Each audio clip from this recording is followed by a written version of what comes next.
football is like this: is to touch the right button and start to perform. And of course, we are talking about soccer, football, soccer, and I think the players are so intelligent and so talented, and they can, I think, play in a different way. And for sure, I think we have time. We have time, and we need to really believe in big things. We need to believe that we can win, that we can win not only a game, we can win the World Cup. Because if not, it's going to be so difficult, the journey. And we want players that arrive in the day one in the training camp and thinking big. I believe that we can win. That's what Mauricio Pochettino said. I believe that we can win. Welcome into Paul Tenorio from The Athletic. Paul, great to see you after you stood us up on Friday. Whatever, dude. You had to go catch a flight or whatever. I see how it is. But you were at that press conference, correct?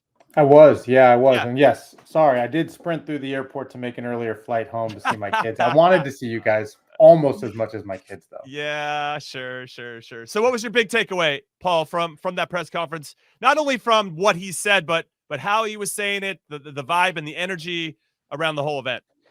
Yeah, I thought he came across as charming. I thought he came across as kind of excited about the opportunity and about the job, which I think was important.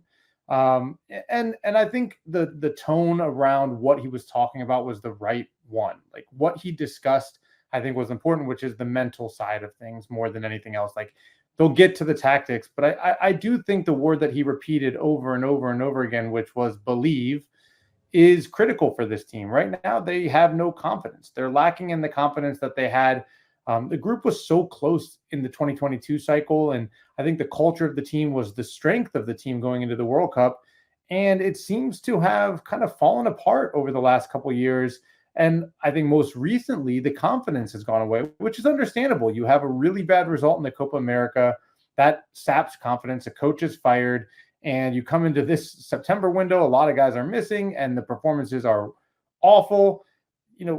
I think when you listen back to kind of like what Christian Pulisic and other players were talking about after the game, they said stuff like culture a lot. I think a lot of it is about confidence. So that idea of believing and of kind of reaching for something big, I thought was important for Pochettino. And I think, he understands that that's the first part of this job is to kind of create the group or get the group back to what their strength was before, which is kind of being together and working together, because that has not been there over the last year. It has not been there. Yeah, Paul, there's no doubt about that. And I think kind of the uncertainty probably played into that a little bit.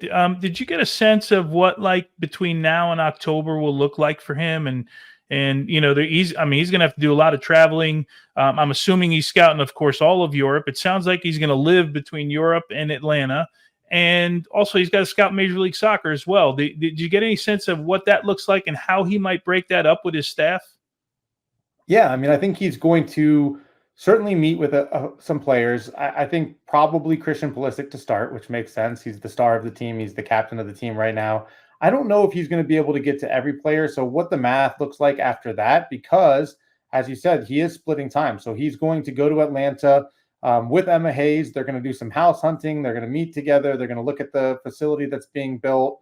They're going to do, I'm sure some PR stuff around that in the Atlanta area. They're going to come to Chicago and meet with the staff that lives and works here, the U.S. men's national team staff, the analysts that live here, go through the data, what they've seen at the national team camps, the last few camps, what the data looks like on these players in Europe. And then I think he'll go back to Europe again and start scouting and meeting with some players ahead of the camp in October. There is that mix, though, of he talked about it. You want to have individual meetings because you want the players to be able to tell you their perspective. What are they seeing? What are they experiencing? What's going right? What's going wrong? What might need to change?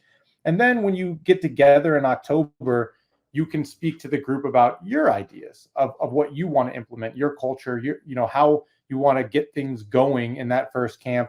So it will be a lot of frequent flyer miles, I think, for Mauricio Pochettino, kind of getting around to the leaders of the team and to these different places in the U.S. that he needs to visit. And he doesn't have much time to do it. I mean, less than a month until the team is together in Austin. Paul, I'm curious, because a lot has been made of the candidates for this job prior to the signing of Mauricio Pochettino.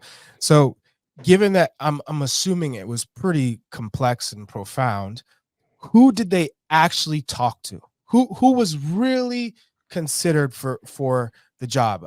And I know there was a list. I've seen multiple lists of real names, but how many of those names were did Matt Crocker or JT Batson actually speak to? Yeah, I was told that they met with high single figures. I think it was probably somewhere in the kind of 6 to 8 range of people that they sat and met with. Obviously, that includes Mauricio Pochettino. I know for sure that they met with Jürgen Klopp multiple times. I think I do think that they met with Materazzo as well. And then some of the names that were on the list in my story, I believe they met with. Now, Gareth Southgate's one where I'm not sure that they met in person, but I do think there was contact there. That's who you wanted, though, right, Paul? That's who I thought that they would call first. It is. It's who I thought they'd call first.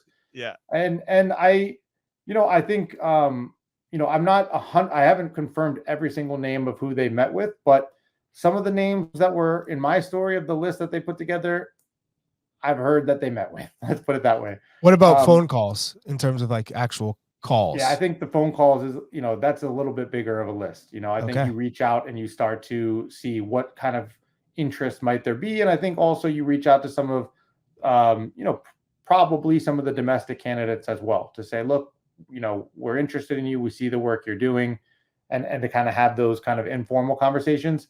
I will say also that the focus early on was on kind of the highest profile names.